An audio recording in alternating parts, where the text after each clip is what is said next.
Messi is the GOAT. Walker at right centre back and then Trent at right wing back and then drop Henderson. I think if Kane scores, I genuinely believe we go on to win that game. But then as the tournament progressed on, he come out of his shell and I think he performed very well. It's just different international management, and I think Southgate is set up for it better than an Eddie Howe or Graham Potter. He's like watching Vieira run for it. I feel he's better than Pogba. As I said, he's the GOAT, man.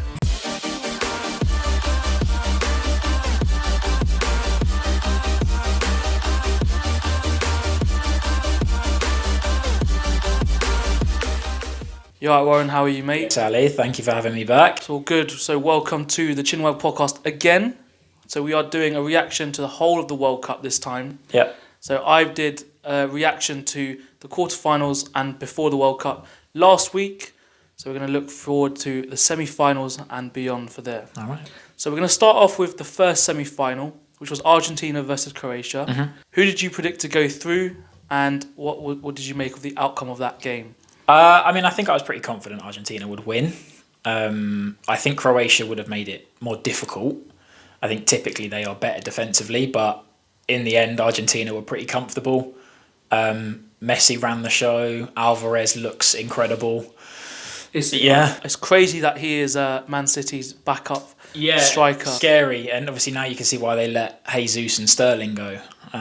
Crazy. Messi's assist to for Alvarez's second goal as well. He just spun Guardiola, and Guardiola's no slouch as well. He's what, 90, 100 million? Someone's going to get him for big money, and Messi just absolutely spun him. So yeah, ended up 3-0, and I thought Argentina obviously deserved to win. And that was my prediction, Argentina to go through as well, so you can check that out if you've not watched it already. So the second semi-final was France versus Morocco.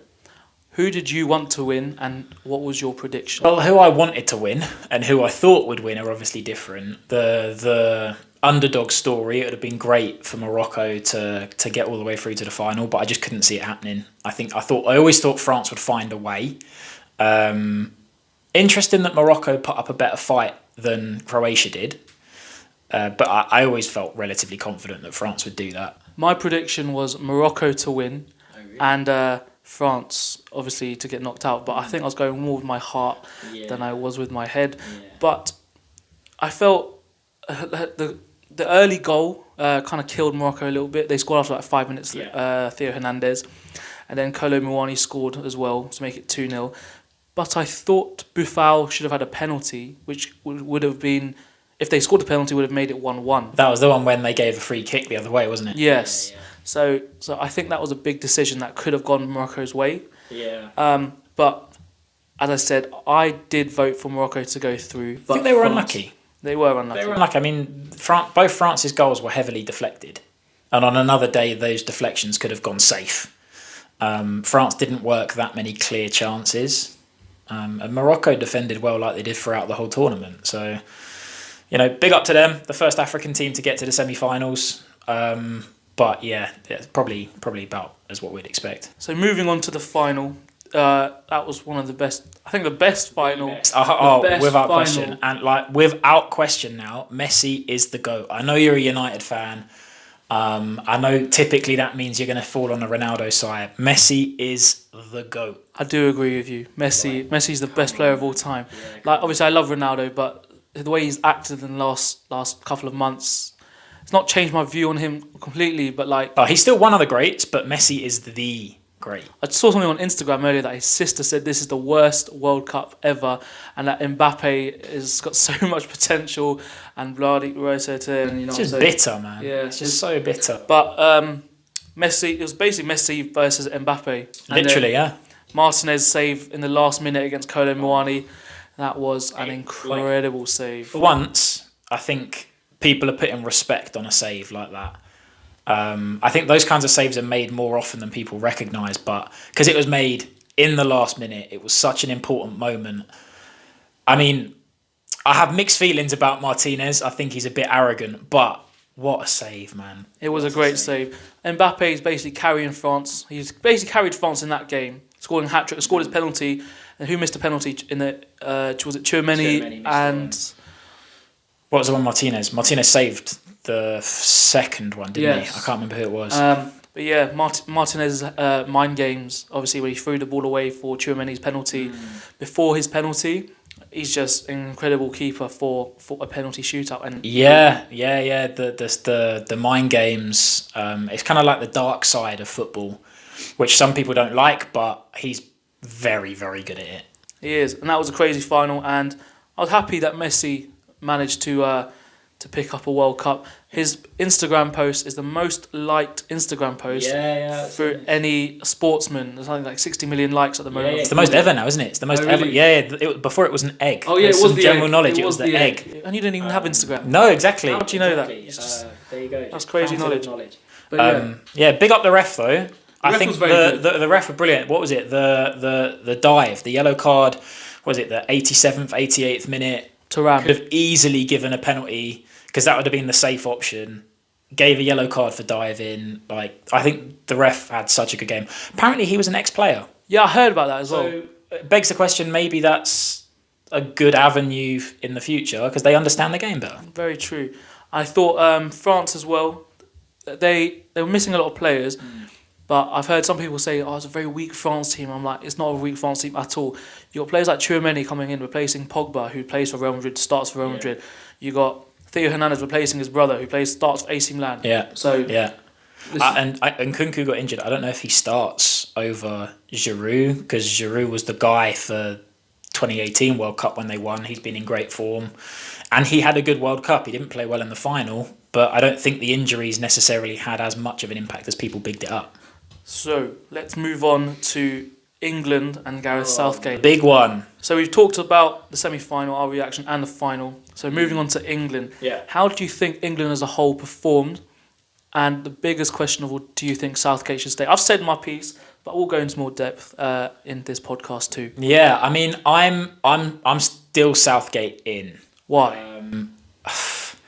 People point to, and the biggest mark against Southgate, and I agree, I'm not going to defend him for this, is that whenever we've played like a major European nation, I think the record is like he's won four out of 20 something. The teams that we have beaten, group stages, the 3 tournaments he has had: Tunisia, Panama, Colombia, Sweden, Croatia, Czech Republic, Germany, which is fair enough, Ukraine, Denmark, Iran, Wales, and Senegal. Yeah, I'm not like disrespecting any of those teams, but the biggest team we've probably beaten there are Croatia and Germany, and they were at home. So that's a home advantage. Yeah. The teams that we lost to Belgium in the group stage of the World Cup. Yeah. We lost, and again in the third, fourth playoff, but no one really cares about that. Yeah. Croatia in the semi-finals, Italy in the final, and France in the quarterfinals of this World Cup. Yeah. So I do believe Southgate should go. He's not beaten a major European team in a neutral venue. Yeah.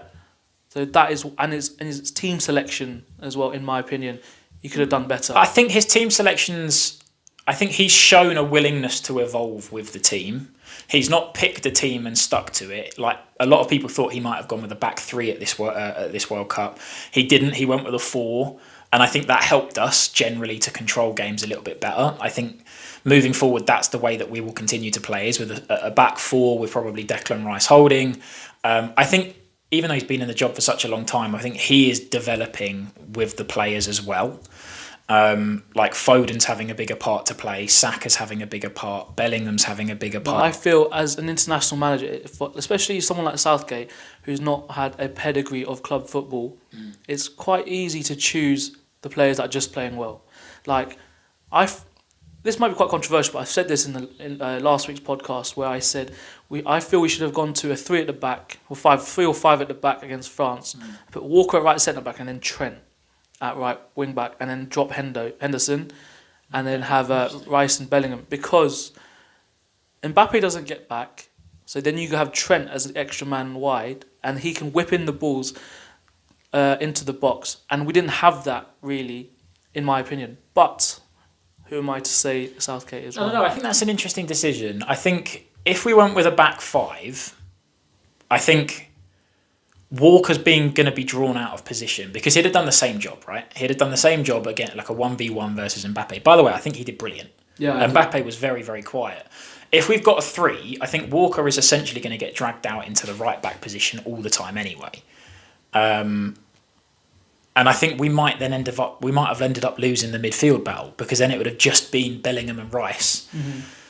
Would that have worked? I don't know. Did we need the extra man in the midfield? I think that did help us. I don't think we lost the game because of the formation at the end of the day, and it's a lot to put on him, but I think we lost the game because of the missed penalty. I mean, look at Mbappe scored 3 penalties in the World Cup final.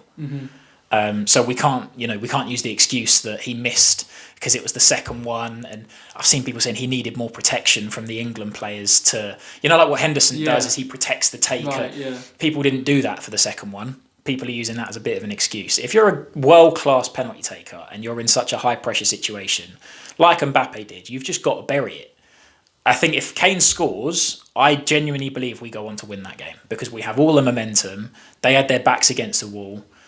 He misses, and then it's fine margins like that. That's the first time I feel, and Italy was the same, in neither of those games were we outplayed. In both, even Croatia, every single game, if we were outplayed, I'd say, yeah, it's time for him to go. None of those games were we outplayed. Every single one, we were in the game, and it's small moments. Kane squaring it to Sterling. Kane scoring a penalty.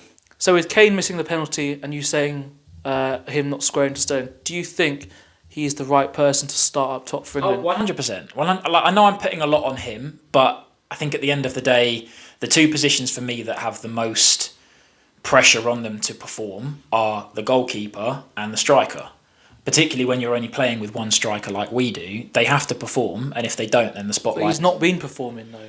He did... I mean, I know at the 2018 World Cup, it was mostly penalties and a hat-trick against Panama, but he did get the golden boot in that competition. I do think he played well in the tournament. The way that he dropped into midfield, his passing is incredible as well, which I think is underrated.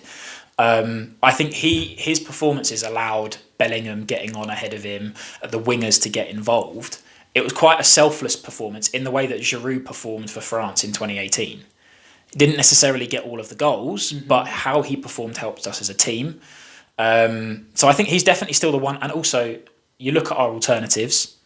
Who are you putting up instead? I mean, Callum Wilson, Rashford, I don't think they offer quite the same. We could look at, against different sort of teams, like a kind of false nine, maybe, and having, Foden up there. Not by himself, obviously, because he's dropping in. But obviously Kane does do that. Yeah. But I feel Kane in an England shirt is just not the same Kane we have as Spurs. Oh, yeah, I agree. I do think he's undoubtedly better. And is that because he's got a world-class player like Son, who? But look at England; they have so many world-class players. True. I'm gonna back Saka, and I'm calling him he's world-class. I think that's a big thing that come about in this World Cup is how many world-class young players we have. Foden, Saka, Bellingham. Rice, I think, was brilliant. Lingard. Yeah, exactly. He's still very young. Yeah, still young through the academy. Still, I think the Euros and potentially even the next World Cup. I think we've still got a really good core of players, and I don't want us to fall into this is what we said in 4 years ago, and in 4 years we'll probably be saying the same thing. I think he gets the Euros and then that's it. So who would you put instead is the other question then. At the moment, I'm not sure, but looking at the English managers out there, probably Eddie Howe. So it should be an English manager? I'm not saying it should be, but I'm saying the general public will probably vouch for an English manager. Yeah, okay. But at the moment, there's Pochettino, there's Tuchel. Yeah, there are a lot of really good managers out there. The question would be, can they do it? I think a lot of the best international managers, when I look at the best international managers, typically they're not the ones that are the best club managers. Has Deschamps had a really successful club career? I don't know. Maybe in France he has, but he's not some internationally renowned coach. Santos at Portugal, did he have one? I don't think so. I think it's just different international management, and I think Southgate is set up for it better than an Eddie Howe or Graham Potter. But I don't know, who are we to judge, right? So now we're going to move on to surprise teams. Yep. The surprise team, obviously, is going to be Morocco. 100%. I also fell in love with Japan. And they've got some techie ballers in their team. They're rapid. Yeah. Like Doan, who plays on the right wing. Yes. Yeah. They've got Asano, who's played for Arsenal. Yeah, big up. Mitoma. who plays for Brighton. He looked really good as well, yeah. Playing left wing back at number 9, that's crazy. And Ito, the right wing back, he's so good. He's so rapid. I think so many of them play in Germany and good like European sides now that the so-called rubbish teams aren't rubbish anymore. I think one thing that I realised looking at this is the teams that we say are surprises for being good, they're all non-European teams. Mm-hmm. And I wonder if there's a bit of like European bias in that we've looked at the European teams as being the ones that will do really well. You've already mentioned Morocco, you've already mentioned Japan, and a couple of others as well. I think maybe there's a bit of bias, European nations. It's because we probably don't watch as much international football. We see the Nations League and we say, oh, this team's really, really good. I'm not watching CONCACAF. I'm not watching the Asian Cup. Do you know what I mean? Exactly. So maybe that's what it is. Bit of snobbishness as well. But Morocco, they have some really, really good players as well. So we can mix in surprise teams and players together. It's an odd one, isn't it? Because you've got someone like Boufal who looked bang average in the Prem. He looked like an absolute world beater. Yeah. Like, he looked unbelievably good in the World Cup. They got that Bono from Sevilla, who's very good. Is it Sevilla? Yeah, it's Sevilla. Yeah. Hakimi obviously is a world class right, but their right side, Hakimi and Ziyech, that is a very, very good. Well, Ziyech can't get a game at Chelsea, so is he going to get a move? Hopefully. Mazraoui, they got such good players. They play for top European sides, as I said, with Japan as well. Like Mazraoui, they got Saiss again at the back. El Yamik that plays for Valladolid, I think. Yeah, he was one that not many people knew about, right? Very good. It's the same with Unahi. Oh, he is so good. He was like the surprise player. And Amrabat. Tournament. Like I know Spurs were after Amrabat in the summer. Oh, really? Yeah, I remember thinking it was the old Watford player. Oh, that's his brother. Brother, yeah. Mad. It didn't go through. Now I think he's added millions to his price, but I was aware of him. I had no idea about Unahi. Unahi, he plays for Angers, and they're the worst team in France at the moment. So I've seen like Liverpool, Wolves going in for him. Amrabat's linked with Liverpool too. They've put their names on it, and that's what the World Cup's about. I feel is, you put your name out there, and the good thing for them now is they've got the January window. Some of these guys might get moves in the January, and then see what they've got for the rest of the season. People also writing off Croatia. Not writing off, but because their team's getting quite old. Understandably, with Modric at 37. Livakovic has come in goal. Juranovic, that plays for Celtic. I think he's linked with Barcelona as well, so that's interesting. What's his name? Maya as well. Orsic, that scored that really, really good goal from... Even their fullbacks, because their fullbacks changed from the last World Cup as well, right? Sosa's good. I think Perisic played unbelievably well throughout the World Cup as well. I know he's one of their older ones, but yeah, I can see why people would say that was a surprise. I think also, just to give them some credit, Australia, I don't think anyone expected them to get out of the group, but they did. The same with South Korea. I don't think anyone expected them to get out of the group, but they somehow did. So they got players that play in good European leagues as well. They do, yeah. Maybe as we said, it's Kim Min-jae plays for Napoli. Hwang Hee-chan plays for Wolves, and obviously Son plays for. Again, maybe it's a bit of ignorance. But again, I think like even the European teams that underperformed, Belgium, that's their golden generation gone. All those players, they won't be there. I don't feel Roberto Martinez deserved that Belgium. But you see what I mean? Like he's a good club manager, good club level manager, and they've entrusted their entire golden generation to a relegation level club manager, and he's wasted the entire generation. Still picking Alderweireld, Vertonghen, Witsel looked miles off it. He looked terrible. Yeah, I think that's wasted them. Denmark, people were saying were like dark horses. Yeah, they flopped massively. Didn't they finish bottom? They finished bottom of their group. And had Tunisia in that group as well, right? Same with Serbia. Yeah, exactly. Yeah, it's the same with Serbia. Is everyone expected them to do something, and again they finished bottom of their group. So. Yeah, surprise is good and bad, I think. Some other good players, that Kudus from Ghana, plays for Ajax, he's very good. Gonzalo Ramos, that replaced Ronaldo. Yeah, what was it? He had a good game and a half or so that he played. Kolo Muani, he plays for, is it Freiburg or Wolfsburg? I can't remember. I'll put it on the screen right now, so no one ridicule me in the comments. Enzo Fernandez, he's linked. He was very good. With United. He scored that banger against Mexico. Cody Gakpo linked with Arsenal, is he? He was. I don't think it's one. I think he's more likely to go to United if he goes anywhere. Okay, and Alexis McAllister, So That's such a rogue one, by the way. That's so rogue. At Brighton, he just doesn't look that good. Yeah. I suppose if you put anyone with Messi, Di Maria, Enzo Fernandez... But he's done well for himself to get into that starting 11. He'll get a big move now, I think. Yeah. So the final section of our podcast today is the team of the tournament. Yeah. So, have you gone with what formation? I've gone 4-3-3. So I've gone 4-3-3 as well. So we'll start off with the goalkeeper. Okay. Who have you got? I went with Livakovic. It's very difficult. I went between him and Martinez, and I chose Emi Martinez. I can understand why.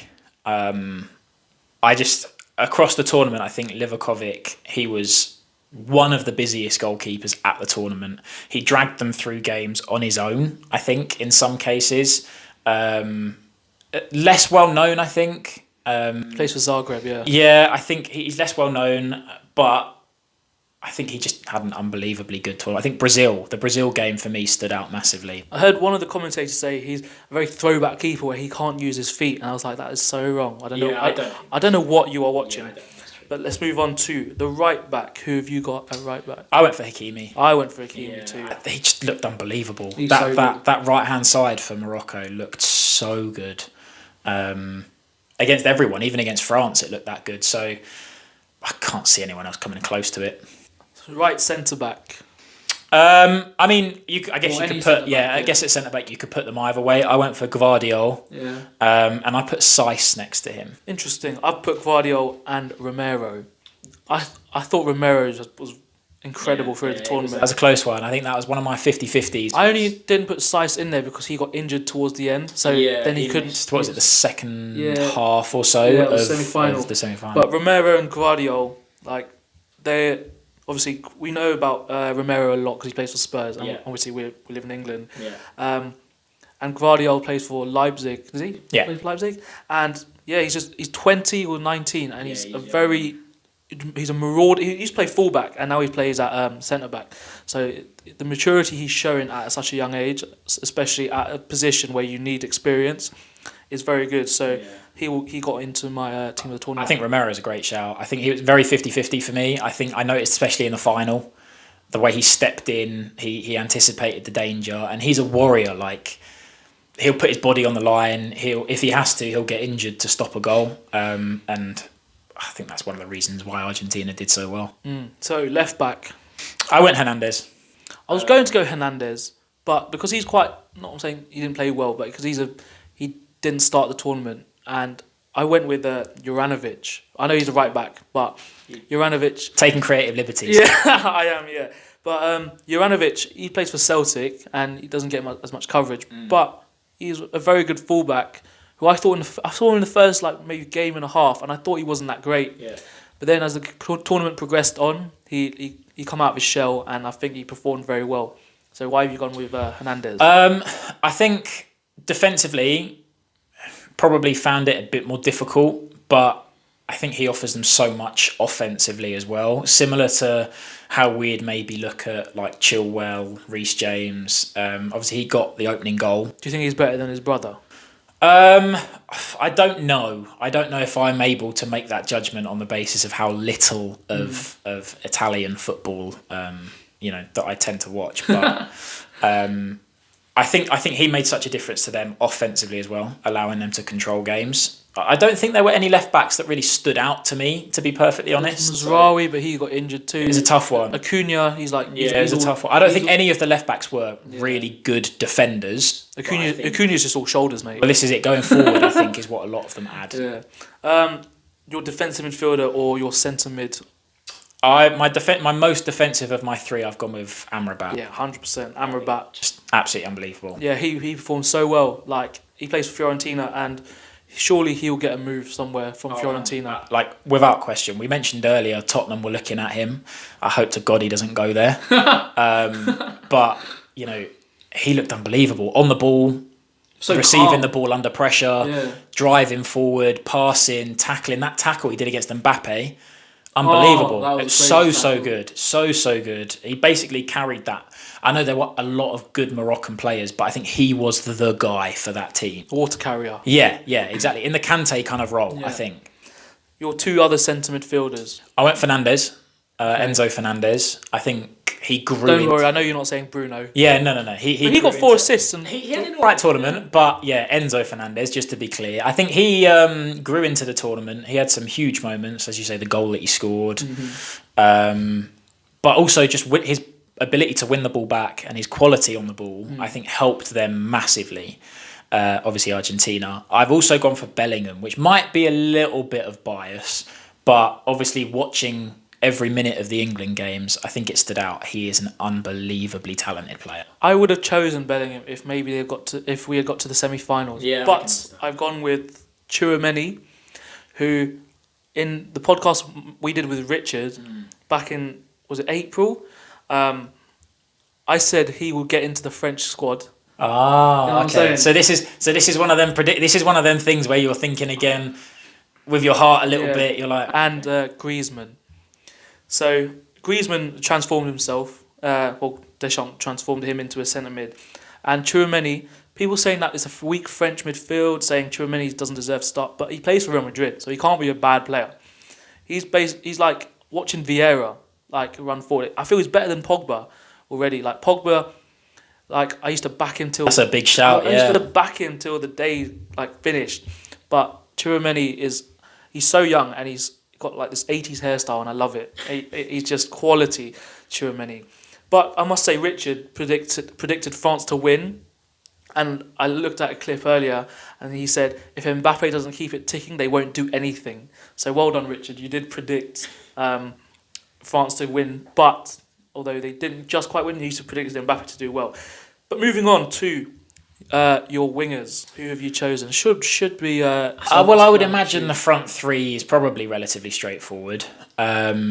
I suppose you could maybe put some of them in different positions. If I gave my all of the front three, just in case. Mbappe, Messi, and Alvarez. I've got the same thing. Unbelievable, right? Yeah. Some of the players like Messi and Mbappe were the two best players in the whole tournament, in my opinion. And Alvarez, we said it earlier, that's City's backup. Yeah, it's crazy. It's incredible. It is crazy. But Mbappe, he carried that French team. How was he? 23, 24 today as we're filming. Oh, happy birthday, Killian. I know you're watching. I doubt you're watching.